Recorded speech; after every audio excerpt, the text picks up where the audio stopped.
Eto na nga mga chong, marami tayong basketball updates. Stanley Pringle may sinabi sa Barangay Ginebra. Debut game ng Ginebra kontra Terra Firma game prediction. Ano ang dapat i-expect sa unang laro ng Ginebra? Ngayong araw nga mga chong ay ang pinakainaabangan na debut game ng Barangay Ginebra ngayong All Filipino Conference. At una nga nilang makakarap etong Terra Firma. Kaya naman, ano nga ba yung dapat nating expect sa unang laro ng kupunan ni Coach Tim Cone? Unang-una, syempre, ay hindi pa natin agad-agad makikita yung full potential ng kanilang kupunan. Hindi na nga bago sa Barangay Ginebra na relax lang yung kanilang mga unang laro tuwing elimination round. Kaya i-expect nyo sa kanilang debut game kontra Terra Firma na magiging mabagal yung kanilang panimula, lalo na't galing sila sa bakasyon. Nandoon pa yung kalawang ng kanilang mga players, kaya hindi na ako magugulat kung hindi maganda ang ipapakita ng Barangay Ginebra.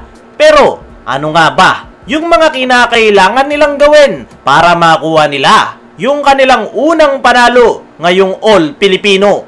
Unang-una sa kanilang listahan ay total team effort. Ngayon nga na walang Justin Brownlee sa Barangay Ginebra, ay kailangan nilang may pamalas yung kanilang total team effort. Kailangan hindi lang isa yung kanilang aasahan, dapat ay mag-step up ang lahat ng kanilang mga players para mas mapadali yung kanilang paglalaro ng basketball. Ang maganda naman sa Barangay Ginebra ay netong mga nakalipas na conference ay inuunti-unti na nga sila ni Coach Tim na makapag-adjust ng walang Justin Brownlee. Kaya naman naniniwala ako na hindi magiging problema ng Ginebra ang kanilang kampanya ngayong All Filipino dahil marami silang masasandalan. Ang kailangan lang nila ay yung kanilang total team effort. Sunod sa kinakailangan gawin ng Barangay Ginebra ay kontrolin ang tempo ng laro. Kilala ang Terra Firma sa mabilis na opensa sa pangunguna ni Terence Romeo.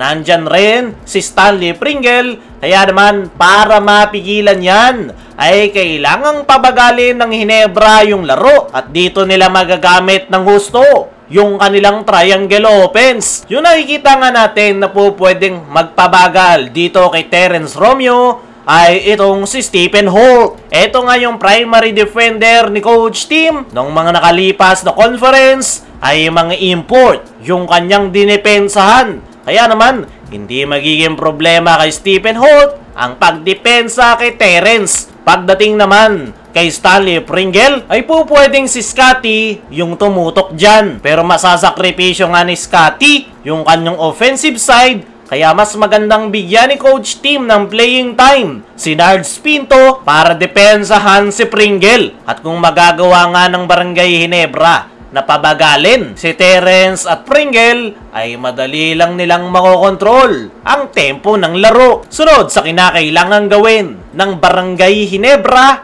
ay yung kanilang outside shooting. Last conference ay napakababa ng 3-point shooting percentage ng Barangay Ginebra, lalong-lalo na noong PBA Finals kung saan meron lang silang 35.8% sa 3-point area. Kaya naman, ngayong makakalaban nila ang Terra Firma ay ito na yung pagkakataon ng Ginebra na i-improve yung kanilang outside shooting. Double purpose nga yung mangyayari. Mas malaki yung chance nila na makuha ang panalo sa Terra Firma kung magiging maganda yung kanilang outside shooting. At the same time ay magiging malaki yung effect niyan sa kanilang kupunan in the long run. At para sa ating game prediction mga chong, na malaki yung chance na makukuha ng Barangay Ginebra ang kanilang unang panalo. Dumako naman tayo dito sa kabilang balita. Stanley Pringle may sinabi sa Barangay Ginebra. Ito nga si Stanley Pringle mga chong, ang isa sa pinaka inaasahan ng Terra Firma. At ngayon na makakalaban nila ang Barangay Ginebra,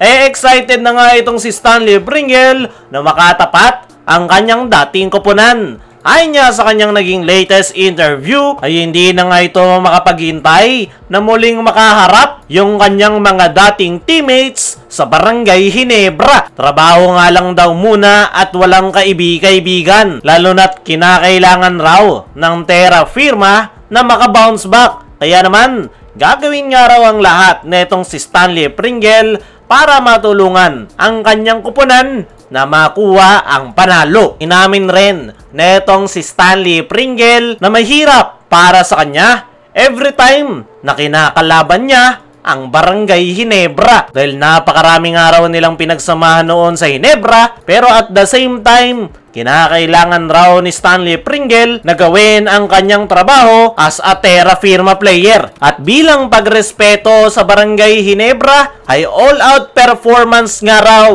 yung kanyang ipapakita at sisiguraduhin niya nga raw na mahihirapan ang koponan ni Coach Tim Cone. Para sa akin mga chong, ay mukhang masakit pa rin talaga para kay Stanley Pringle na na-trade siya noon ng Barangay Ginebra.